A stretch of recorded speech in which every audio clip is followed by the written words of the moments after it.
Så er vi ved at afslutte konkurrencen. Bettina kommer ind med fuld fart her. Og det er jo en konkurrence, hvor vi svømmer direkte op på land. Hun svømmer så langt, som hun kan komme. Pas på, at du ikke stopper for tidligt, fordi det er rigtig træls at løbe i vandet. Så er det ellers op her, og det første hun gør, det er brillerne op, og så ned med den øverste del af dragten. Og fordelen det er at få dragten af, mens der stadigvæk er vand i ærmerne. Så hun tager bare den første del af dragten af, og lader resten blive, indtil hun er henne ved sin plads i skiftezonen.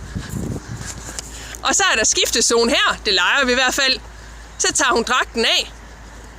Svup, svup, svup. Og det er gået stærkt.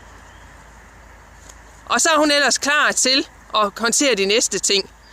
Det gik stærkt. Bettina er en af vores dygtigste skiftere på T1, faktisk i klubben. Så jeg håber, I så de gode råd her.